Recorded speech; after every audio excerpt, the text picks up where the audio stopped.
stay faithful in the Lord. He is good. He will sustain you through all of your troubles.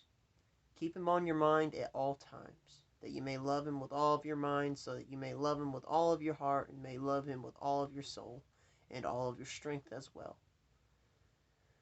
Now, remember the parable of the 10 virgins. 5 of them went to the king and brought oil with them so that they'll be able to keep their candles lit.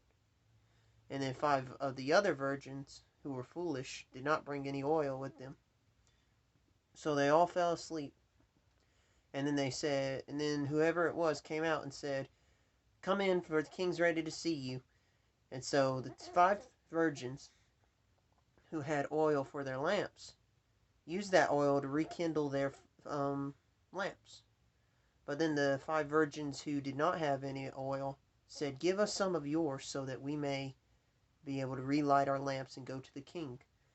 And then the 5 virgins who had the oil said, "I don't think there's enough for us. You have to go to the place where they sell it and then come back." So the 5 ones who did not bring their oil went out to go buy some oil for their lamps. But then the ones who had their oil relit their candles went in to see the king already. And when the 5 virgins who had no oil came back with oil from the places where they bought it, the door was already shut, and they could not enter. And then the person in there said, the gatekeeper said, "I don't know you, and the doors are shut." Basically those 5 virgins could not come in, and the other 5 virgins who had fire on their lamps were able to come in. So in all of you that you do not forget about the Lord. Remember him in all of your ways, just as Proverbs 3 verses 5 through 6 says, "Acknowledge the Lord in all of your ways."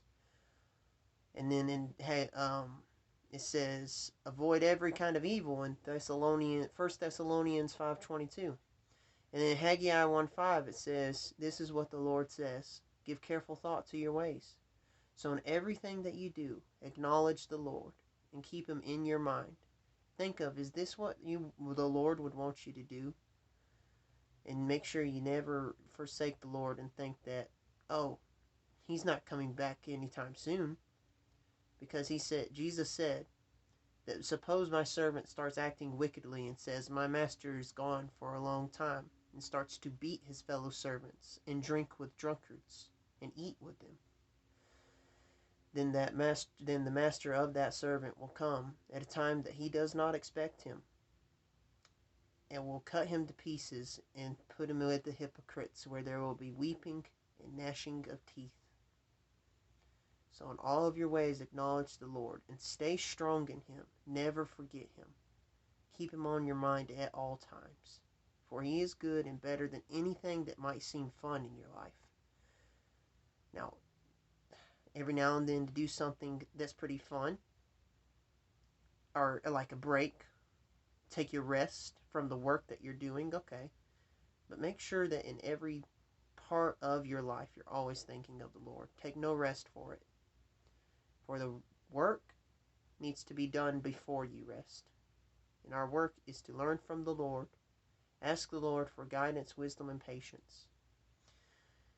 And then sometimes he's asking you to do it in more ways than you think.